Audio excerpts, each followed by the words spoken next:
Thank you, Julie. Good evening, everyone. My name is Karim Atif, and I'm the chair of the IIRSM branch in Egypt. Welcome to the 9th IIRSM branch meeting in Egypt. Our guest speaker for today's meeting is Stephen Harris. Stephen is a values-driven senior global leader and manager, currently responsible for the operational health and safety, environment and security for a multinational engineering consultancy with a global footprint of 30 offices within 26 countries involving more than 700 personnel. Stephen is a fellow of the IIRSM and is a chartered practitioner with the IOSH. With a master's degree in health and safety and risk management and as a part-time lecturer for Robert Gordon University, Stephen specializes in all aspects of crisis management and human performance. So our agenda for today's meeting will be, firstly, I will speak about our branch updates. After that, we will listen to Stephen, who will be presenting on the business resilience and crisis management. Finally, there is a Q&A session, so if you have any comment regarding to the topic of the webinar, feel free to submit it in the question box, and we will answer all your questions before the end of the meeting. Regarding to our branch updates, for the one-person saver bursary scheme, if your application was successful for the one-person saver bursary and you applied for a 1-year free membership of the IIRSM at affiliate level, so you can attend the virtual event in which we will celebrate the recipients of the One-Person Saver Foundation bursary. So please check your email and follow the link of the event, which will be tomorrow at 12:30 p.m. Egypt time. Regarding to the future branch meetings, the IIRSM branch meeting, as we said before, will be delivered on a monthly basis, but due to Eid al-Adha holiday, so there will be no meeting in July. So the next meeting will be on the 9th of August. The topic and the speaker will be confirmed shortly. Regarding to the CBD and training opportunities, the IIRSM will deliver one CBD event on the 20th of June regarding to contracts, policies, and handbooks. In this webinar, Jill Coot will give you the opportunity to stay up to date with the latest update in the HR and employment law. So for more information about this CBD event and how to register, Julie will share the link in the chat box. Regarding to the international branch meetings, there will be 3 upcoming international branch meetings delivered in June. The first one is Oman branch meeting, which will be on the 21st of June. The second one is India branch meeting, which will be on the 22nd of June. And the final one is Qatar branch meeting, which will be on the 28th of June. Regarding to the UK branch meetings, there will be also 4 upcoming UK branch meetings, which will be delivered in June. The first one is London branch meeting, which will be on the 15th of June. This is, I think, the first face-to-face meeting of the branch in 2022. The second one is a Scotland branch meeting, which will be on the 21st of June. Dr. Karen McDonnell will be presenting on driving risk at work. The third one is Yorkshire and Hampshire branch meeting, which will be on the 23rd of June. Sarah Davis will presenting on the menopause awareness, education and support. The fourth one is the Southeast branch meeting, which will be on the 28th of June. Ian Pemberton will be presenting on the high reliability organizations and the role of human and organizational performance. So you can visit the IIRSM website to find out more information about the mentioned meetings, along how to register for those meetings. So that's the update regarding to our branch. So now I will hand over the meeting to Steve, who will be presenting on the business resilience and crisis management. So are you ready, Steve? I am indeed. Can I just confirm that you can hear me? Yeah. Fantastic. Excellent. Well, let me start by saying Salamu Alaikum, and let me apologize for any poor pronunciation that I just made, but certainly the essence of the phrase, peace be with you, from me to you. and thank you so much for the invite. Also, thank you for Julie to facilitate this meeting and the wider IIRSM. So I'm here today to talk about crisis management, and the agenda that I would like to follow is we're going to begin with an introduction, and we're going to talk about the aims and objectives that we'll get out of today. We'll move on to a values moment, and then we'll talk about what is crisis management. We'll then follow on to talk about business continuity management. And then I want to run through what a threat landscape looks like. I then want to talk about what benefits there are in business continuity, and then really talk about what's involved within a business continuity management system. So that's what BCMS stands for. And that follows the Deming cycle of plan, do, check, and act. So we'll briefly talk about that, and then we'll get down to some really interesting work. And that's about business impact analysis and the risk assessments that we can use in order to forecast the threats, so we can then choose to mitigate or prevent or transfer the risk. After that, I'm going to talk about the 10 steps to a really great drill or exercise, and then finish off with some of the common pitfalls and the real key principles behind crisis management and business continuity. And then I will thank you for your time and ask for any questions. So if we move on to the introduction, aims and objectives, well, I was humbled by Kareem's introduction. I think that introduces you to me very nicely. Just to add a little bit to that, crisis management has been a part of my career throughout my entire career. So I went to university after school and I studied economics. And then after leaving university, I worked in the security industry, where crisis management was a big part of my career. And then into oil and gas, where again, I revisited crisis management in terms of offshore oil rigs. And now I'm involved in crisis management in everything from nuclear power plants to wind farms to electrification. So I like to think that I know a little bit about crisis management, but I'm always very skeptical whenever anyone says they know a lot about crisis management. I think it's a subject that we need to stay humble when we approach. So the aims of this webinar are to really introduce you to my perspective on crisis management, and my real objectives and aims as well is to give you an insight into how I approach it within the organizations that I work in, and then I can offer that information to you so that you can make an informed choice about whether you would either like to adopt the same stance or adopt part of my stance into your existing system, or alternatively, whether you just think it's been an interesting webinar for an hour and you put it aside and leave it. Totally up to yourself.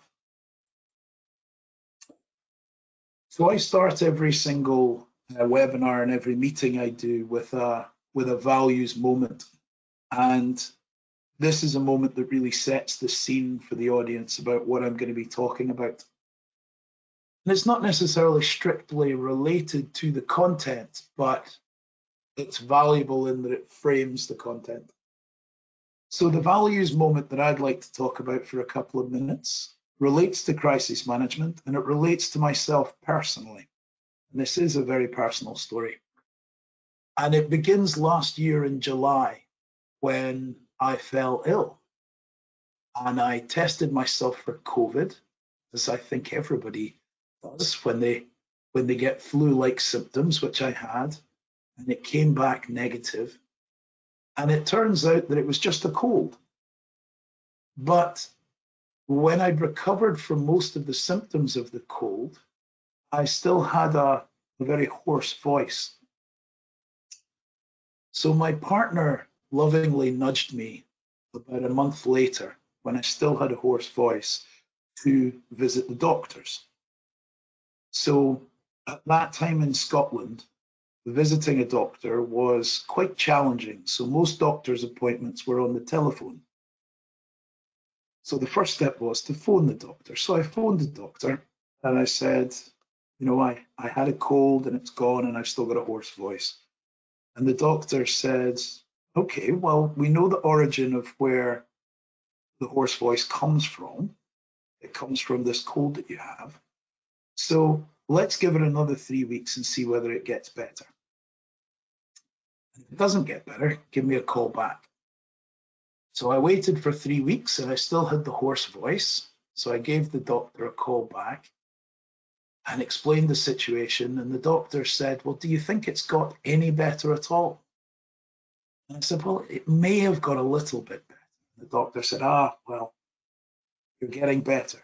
So give it another 3 weeks. And then give me a call back if you still have the hoarse voice. So another 3 weeks passed and I still had the hoarse voice. So I called the doctor and the doctor said, okay, so now I need you to come into the surgery so I can have a look at your throat. So about 3 weeks after that, I found myself in the waiting room of the doctor's surgery, which was empty at the time because Scotland was going through another wave of COVID-19. So there was just me in the surgery. And the doctor called me in and asked me some questions.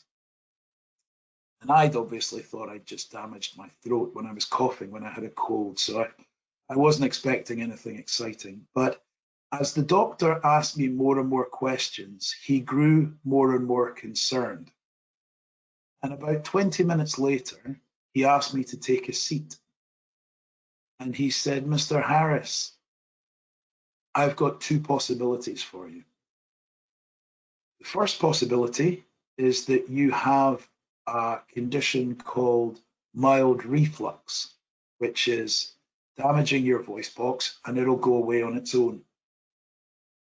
Unfortunately, you're exhibiting more symptoms for a very aggressive form of lung cancer. So what I'm going to do is I'm going to rush through an emergency X-ray and an appointment with a consultant. Now, the emergency X-ray still took about 3 weeks, and then the consultant's appointment was about a week after that. So once we got the appointments in the diary, I said to the doctor, well, from now until the X-ray, how do I find out information? Because I need to know. And the doctor said, well, here is the hospital's website. And if you have any questions, phone me and I'll answer them. But don't go anywhere and don't Google anything, for goodness sake. So I said, okay. So I went out to the car and I got my mobile telephone out and I typed in lung cancer. And the first words that I read was less than 5% of people will survive for more than a year after diagnosis is made. And when I read that, I thought, oh, this might not be a very good outcome. So I made an appointment with my human resources department at work, and I made an appointment with a lawyer, and I went to check my life insurance, and I got absolutely everything in place that I needed to get in place to make sure that if I did get a lung cancer diagnosis, then those that I loved the most and those that I would be leaving behind would be well taken care of. However, the timing was quite poor. I don't think the timing is ever perfect for something like this, but those closest to me were dealing with something else at the time. So I thought I'd just keep this to myself because after all, why would I burden them with the news when I hadn't had a definitive diagnosis? However, when you wake up at 3 o'clock in the morning, whether you've had a definitive diagnosis or not, I can tell you it's worrying. Anyway, 3 weeks later, I had the X-ray, and a week after that, I found myself in a consultant's room. And I was sitting, waiting for him to enter, and he strode into the room and looked at me and said, "Mr. Harris, it's nice to meet you." And I said, "Doctor, with all due respect, I'm not interested in a greeting. Do I have cancer?" And he turned and locked eye contact with me and said, "No, Mr. Harris, you do not. I couldn't find any evidence of it within the X-rays." Now, that's a relatively happy ending. The reason I've told you that story is because it's a perfect demonstration of crisis management. Crisis management is not avoiding disruptive events. That is risk management. Crisis management is accepting that disruptive events are going to take place and mitigating the disruption that they can make to your organization so that you can continue functioning and continue moving forward. So my disruptive event was the threat of quite an aggressive form of cancer. My mitigation was to make sure that if I had cancer, then those I left behind would be left behind in the best possible financial state. And so I could move on with my well-being in as good as a place as it could be. So that's my values moment. And as I say, it's quite a personal one to me, but I don't mind sharing it with you because it feels appropriate. So let's actually talk about crisis management in relation to our organizations. So as I say, the purpose of crisis management is not to achieve total mitigation of impact from disruption.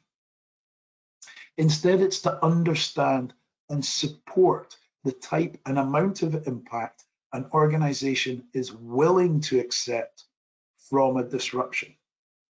And I'm sure when you read that sentence, you're starting to think about, okay, so there's a cost-benefit analysis. It relates to my risk acceptance and risk tolerance, and this is how I'm able to devote resources. And you'd be right. So turning crisis reaction into crisis management is the fundamental concept. And once this is known, once we know about how much we are willing to accept in our organization, we can develop a business continuity system that's correctly sized for the organizational need. And I can't tell you how many clients I've visited that have got huge business continuity systems or tiny little business continuity systems compared to the organizational need that they actually have. There's very few out there, in my opinion, that are actually spending the right amount of resources to make sure that their risk appetite is satisfied in terms of a disruption. We have to accept that many organizations will at some point experience a business interruption. Organizations need to be able to think dynamically about the changing threat landscape and have plans that mitigate those potential impacts. So business continuity management is a concept that's involved in that. And it's about identifying the parts of your organization that you cannot afford to lose. And this is perhaps information, stock, premises, or staff, key staff. And then we plan how to maintain these in the event of a disruption. So any incident, whether it's natural, accidental, or deliberate, can cause a disruption to your organization. But planning, rather than waiting for it to happen, you'll be able to get back to business quicker than your competitors. There's an old military phrase that we used to use during my security days, and it was all about having the initiative. They say that you lose the initiative when you start reacting to an enemy's actions. And good business continuity management is all about being proactive and playing your playbook and not reactive when you're unprepared for your disruption. So if you are unprepared, delays could mean that you could lose valuable business or that your market and your customers lose confidence in you. And I saw that a lot when the pandemic hit. So business continuity management is simpler than you might think. We must be very, very careful not to overcomplicate it, because all we really need to know is what are your key products and services, what are the critical activities and resources required to deliver them, what are the real risks to those critical activities, and you're never going to be able to, plan and mitigate for every hazard out there and the risk burden, but what are the real key reasonably foreseeable risks, and how will you maintain these critical activities in the event of an incident? And it's not an awful lot more than those 4 questions. But in order to answer the 4 questions, we have to understand what a threat landscape actually looks like. Now, in order to assess a threat landscape, I use a very simple PESTEL tool. And then I join the PESTEL tool up with a SWOT analysis when I talk about strengths, weaknesses, opportunities, and threats within each of the PESTEL sectors. So when I talk about a PESTEL tool, for those that aren't familiar, what I mean is that we have a look at the threat landscape in terms of political, in terms of economic, in terms of social, in terms of technological, in terms of environmental, and in terms of legal. And once we have that landscape and that forecast, then we can start to put together our business continuity management strategy.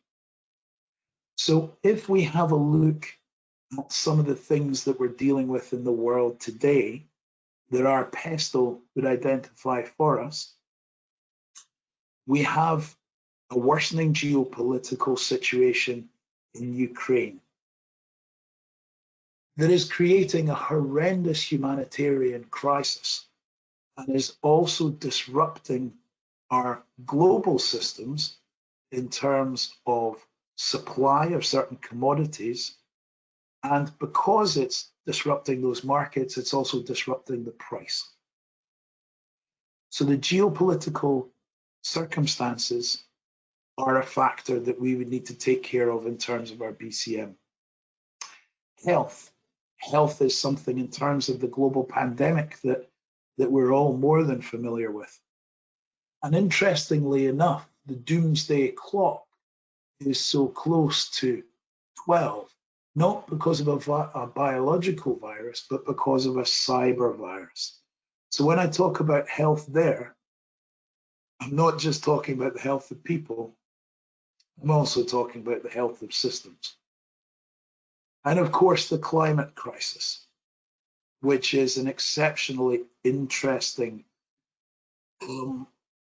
movement just now, which is encouraging and highlighting and reinforcing a very unique type of activism that certainly within the UK, we've seen people do everything from glue their hands to busy roads in order to disrupt their economy. But perhaps more usefully, there is green investing within the M25 within London. So ESG is coming to the fore in many of the boards based in the UK, and financial institutions are encouraging responsible business, which is the right thing to do. So that would figure within our PESTEL analysis. So when we look at these things, we can build up what our threat landscape actually looks like for our business, and no two businesses will ever have the same. So what real benefits are there in having a business continuity management system? Or is it just going to be another one of these things that we do that sits on a shelf that never really comes into play?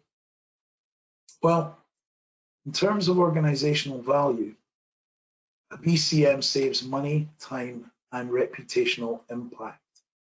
And what you'll find when you complete your business continuity management system is that you will naturally fall into ensuring that your organization is resilient, is lean, is mean, and creates business from within, internally and externally.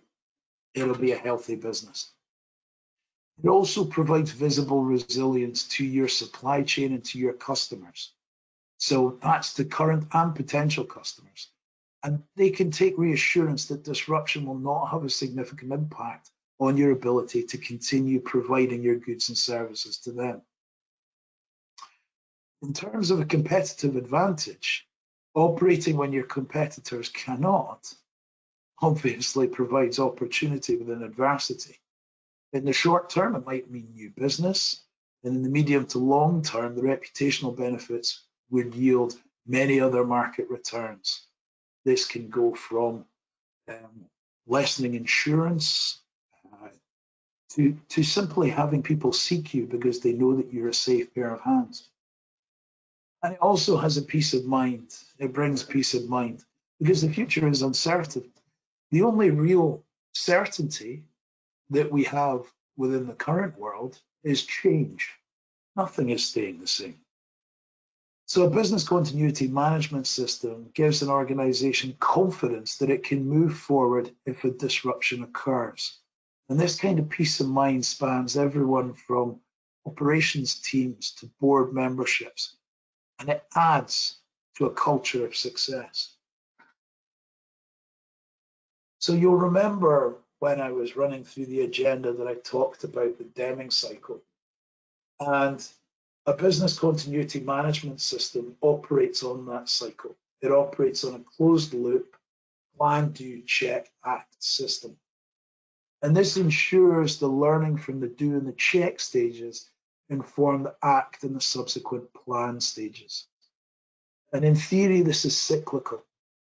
However, it's an upward spiral as the learning evolves your system forward. And this is the true fundamental practice of continuous improvement. So when we're talking about plan, what we need to do is understand the external context. So that's where our PESTEL analysis comes in, and the needs of our interested parties. And we need to identify all of those interested parties. And what I would ask is that anybody that is that hasn't identified their interested parties as part of their business, have a look at ISO 45001 or 9001. And an interested party is someone who their decisions either affect your organization or your decisions affect them. So it can be anyone from the general public to the government, to the security services, to your customers or your suppliers. Really identify the risk and opportunity, and then establish the objectives and the resources that are going to be required. And determining the needs and rationale for the business continuity plans is quite simple. What is important to continue? Why is that important, and to whom? So we're talking about our interested parties there. What level of disruption can we actually accept? Am I able to still make a product or a service without a marketing department? What kind of disruption can I actually accept to the different departments within my organization? In terms of doing, we then need to implement what we have planned. From a new business continuity management system down to small process changes and putting in place a framework for achieving the mitigation of disruption. So the processes, the capabilities, and the response structures. Checking is incredibly interesting. And that's when we monitor and measure the effectiveness of the business continuity. And what we need to do is test business continuity plans and monitor the outcomes. And it is through this testing and the checking of performance and the effectiveness of the system that we're able to ensure the Deming cycle continues and we're on that continuous improvement loop. So practically speaking, this will involve anything from desktop exercises to inspections, surveys, analysis, to full-blown tests and drills. And then, of course, there's ACT. So ACT, based on the monitoring, the measuring, the other drivers for action. And we then improve the system based on the measures and regularly revisit the rationale. So what we've done so far within this webinar is we've introduced crisis management, we've introduced business continuity management, and we've kind of, we've given the context of threat landscape, and I'm imagining it's all there for you. But what I'm going to do now is introduce you to a couple of the critical tools that we'll need in order to make it as effective as possible. And the first one of those tools is a business impact analysis. Now, this identifies and documents your key products and services. They're the critical activities required to deliver these, and the impact that a disruption of these would have in your organization. And then we need to think about the resources required to resume the activities as well. So I've noted down some questions there that we need to ask ourselves. So just sample questions. In terms of people, what's the optimum number of staff that you actually require to carry out your critical activities, your mission critical to keep your business alive? What is the minimum staffing level with which you can provide some sort of service? And what are the skills and levels of expertise that are required to undertake these activities? And from that, we can start to define our layers of resilience. So if we take that last question, what skills and level of expertise is required to undertake these activities, and we only have one person in our business with a critical skill, then we need to accept the fact that we have an area of vulnerability, a single point failure. And we can mitigate that, but we have to see it and identify it and recognize it first. So premises, what locations do your organization's critical activities operate from? And what alternatives do we have if we lose those premises? What plant, machinery, and other facilities are essential for your activities? And of course, technology. What do we need? What systems and means of voice and data communication are required? Where's our information stored? And of course, the vulnerable aspect of an awful lot of businesses is that sometimes it doesn't matter how much contingency and resilience that we put in place for our own organizations. If our suppliers and partners are not as strong, then we may be only as strong as they are. So who are your priority suppliers and partners who you really depend on? Do you tender key services out to other organizations? And if you do, then we're going to have to do an analysis of those key services. And do you have any reciprocal arrangements with other organizations? And these are typical questions to ask within a business impact analysis. So how do we actually knit this all together? What are the steps that we take to conduct a BCMS, business impact analysis? So the first thing that we do is we list the key products and services that your organization provides, which, if disrupted, will have the greatest impact. And we do that on a timeline generally, or that's how I do it.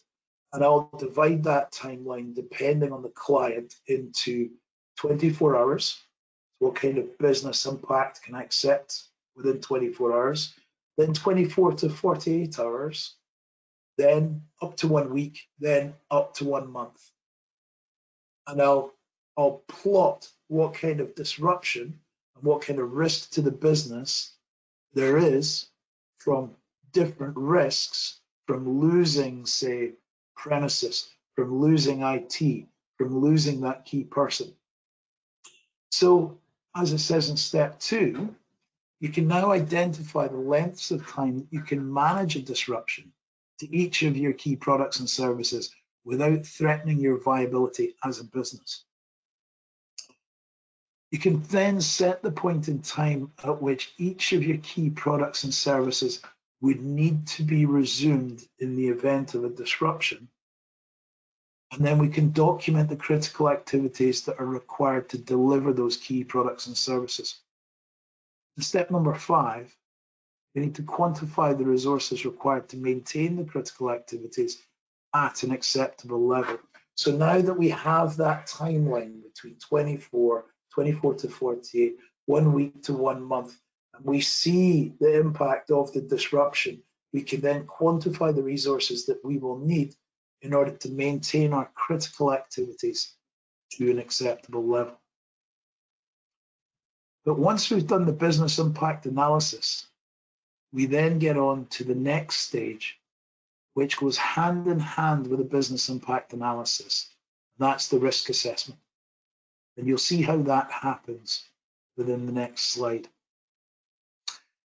So in the context of business continuity management, risk assessment really looks at the likelihood and impact of a variety of risks that could cause a business interruption. And by assessing these, you'll be able to prioritize your risk reduction activities. So let's have a look at step 1. Let's have a look at risks from the loss of staff, systems, utilities, premises. Then we have a look at the likelihood. After that, we identify what you currently have in place to prevent or reduce the likelihood, list the arrangements which would prevent and reduce the likelihood, and then you assign a likelihood score to each of these risks. And then comes the clever bit. What we then do is, using the risk matrix, we plot the likelihood identified in step 5 against the impact that we identified in the business impact analysis. And that brings it all together. And you can see in the Eisenhower matrix there what we're talking about. And we can then say, well, here's an event from our PESTEL that could possibly impact us. What's the risk? If we quantified the likelihood, what's it going to do to our people? What's it going to do to our processes? And where does it fit on this matrix? So if something fits into sector B, and it's going to have a low impact and a low likelihood on my business, then I might not spend a lot of resources on it. But if it sits in sector A, where it's going to have a high impact and it's highly likely to take place, then that's something that I really need to think about. So what I then need to do is rank the risk and decide which of the 4 things that I want to do. Do I want to then treat that risk?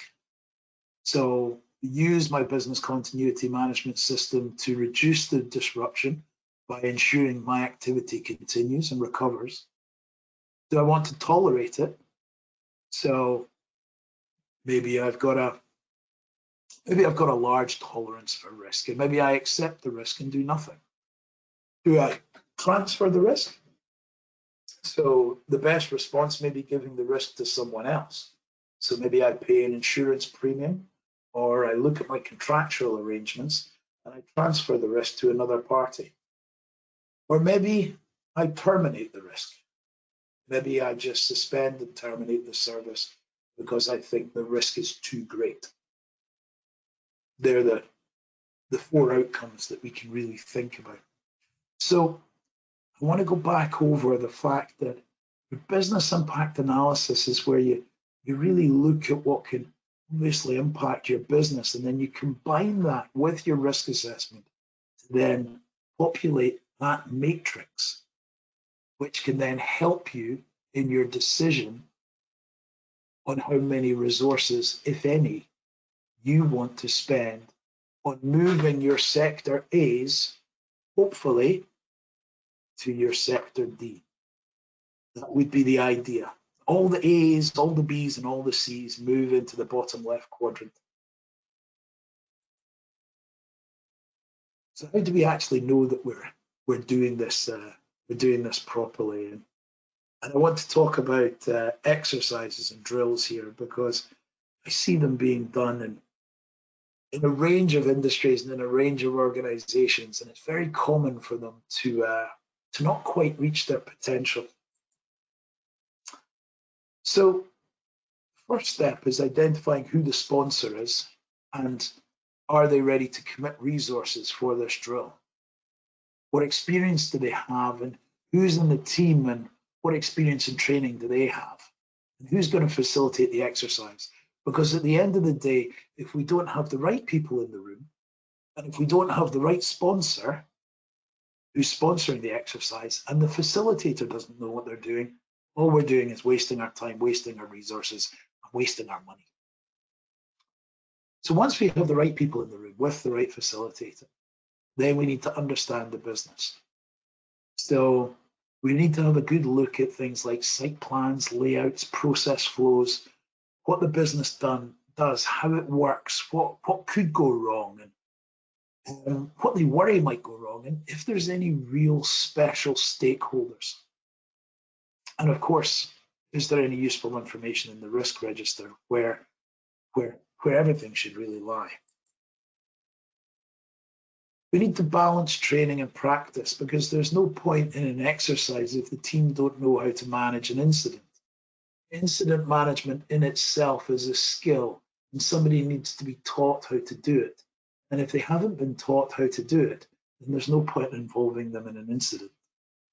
So the facilitator needs to be able to assess those in the room and decide on whether our exercise is going to be best spent on a live drill to see how good the team is, or whether it's going to be best spent on actually training the team in how to react in a future exercise.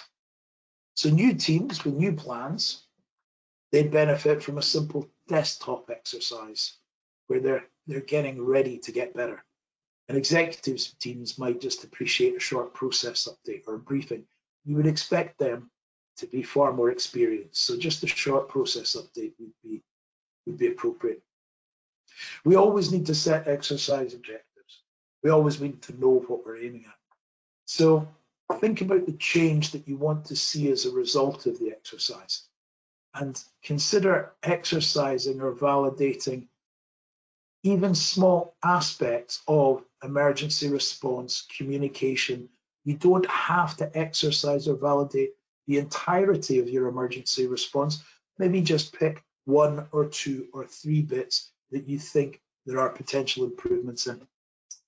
Have a look at evacuation routes, incident control rooms, coordination with the emergency services, which is a key aspect that's often forgotten. Media response, social media response, which is becoming more and more prominent, incident management, and your off-site recovery plans. And of course, IT disaster recovery and IT system penetration by threat actors. And of course, your suppliers' incident management as well, because as we touched on earlier within the webinar, sometimes you are only as strong as your critical suppliers. Always pick the right type of exercise. So in essence, there are 4 levels. You can do a walkthrough, which is good for process-oriented recovery plans. Do a desktop, which you work through a scenario. A time-pressured desktop, which is a more skillful exercise to facilitate, and it's very good for advanced or even overconfident teams. And in disaster recovery and crisis management, there's an old saying that says that confidence is what you have when you don't truly appreciate the situation.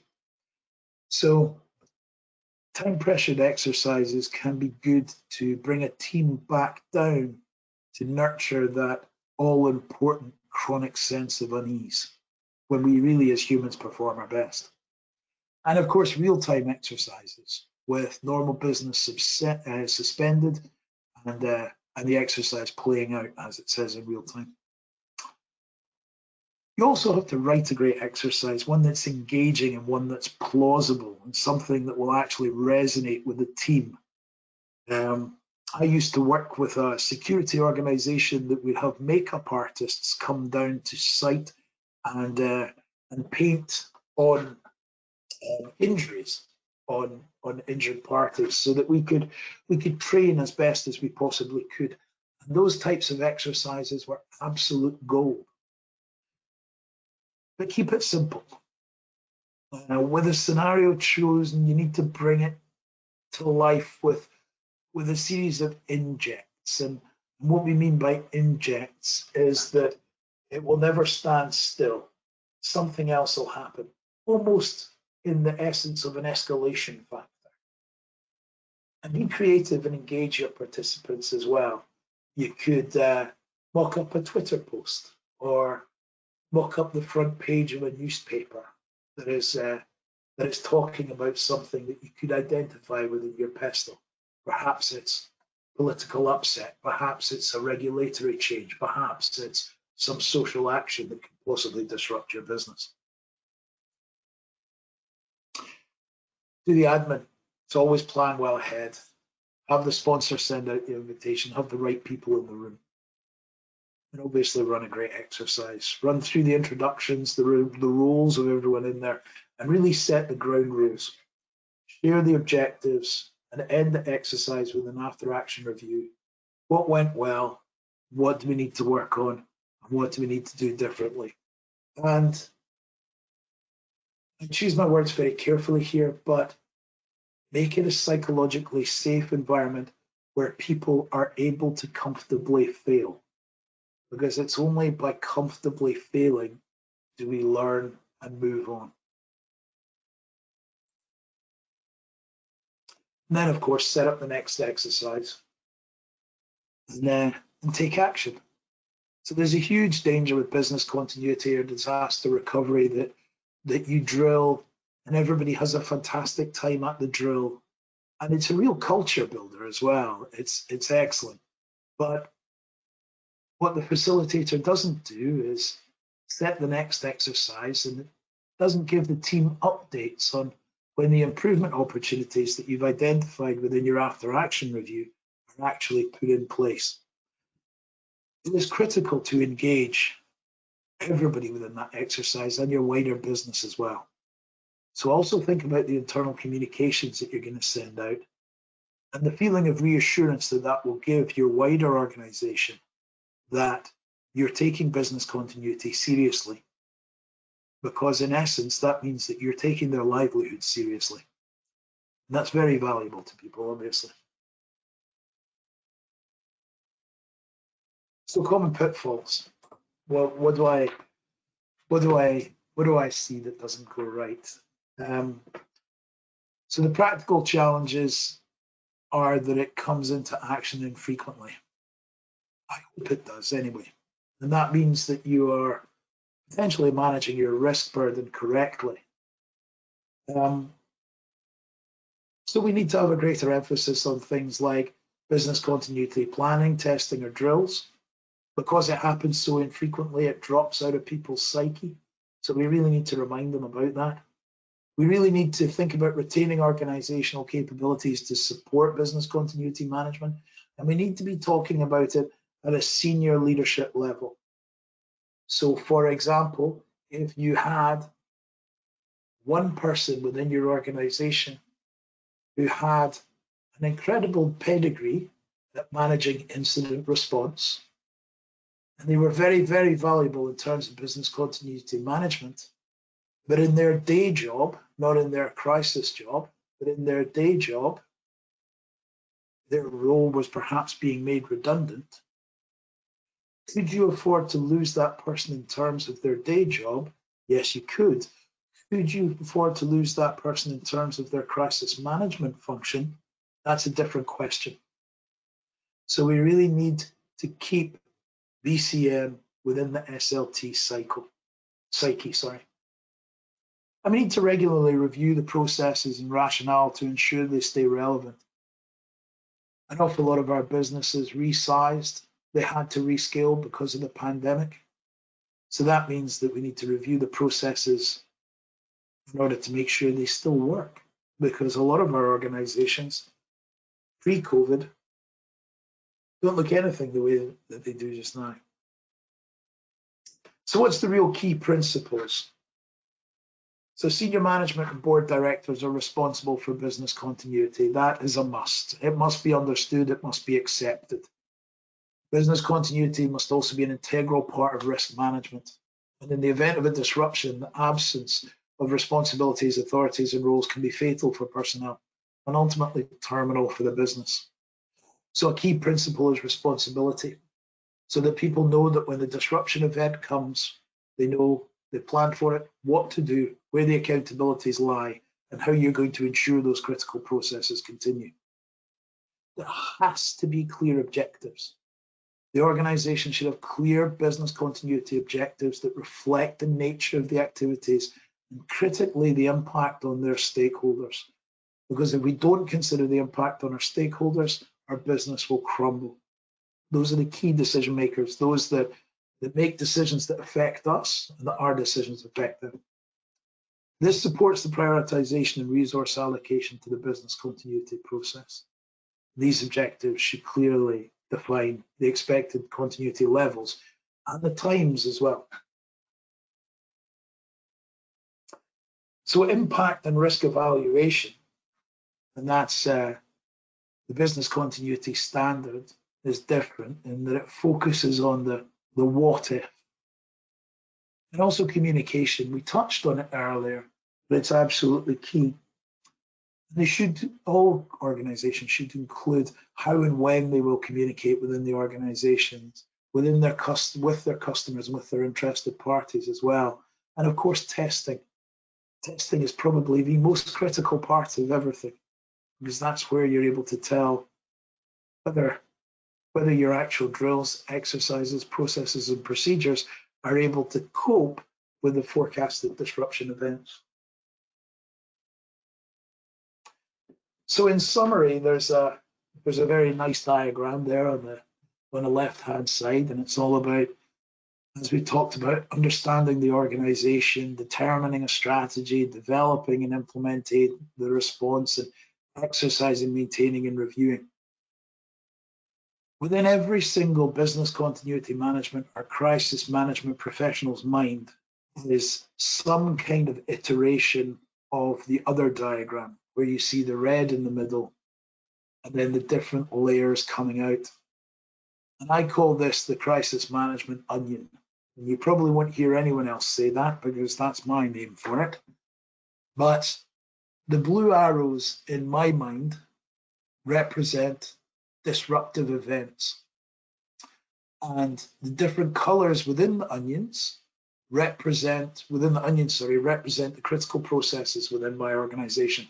And I want to keep those blue arrows away from the central red part.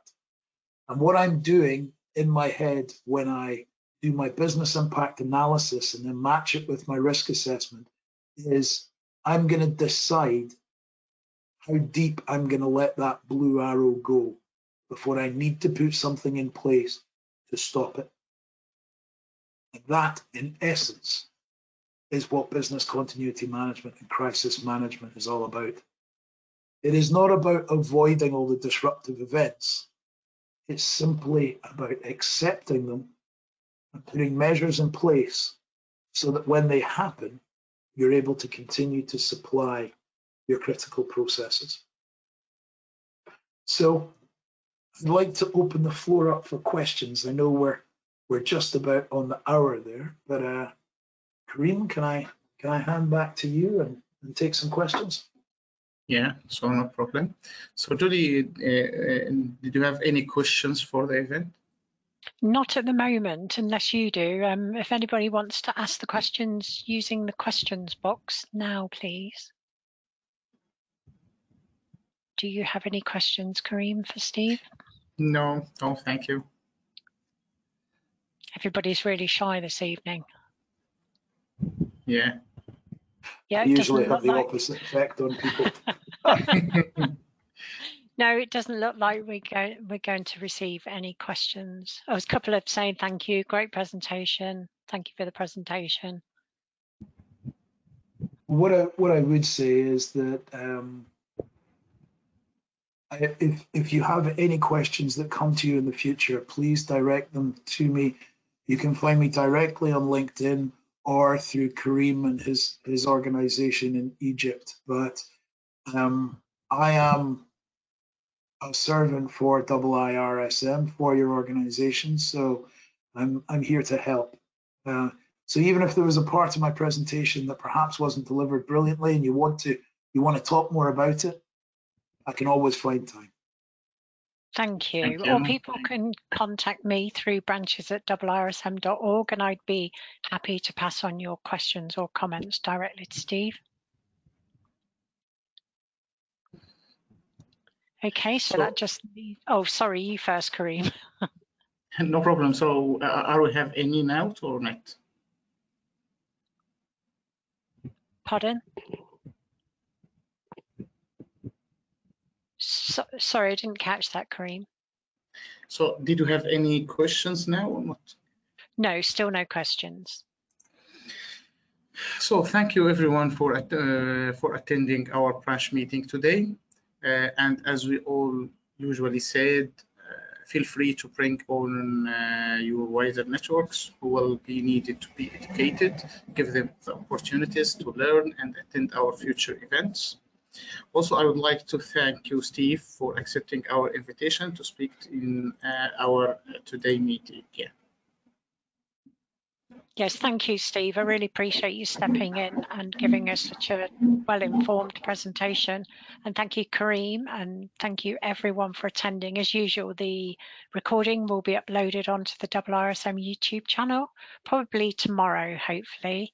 And you will also receive your CPD attendance certificates tomorrow too. So I'd like to wish everyone a good evening and hope to see you at the next webinar. Thank you, everyone. Thank you. Thank you. Thank you so much, everyone.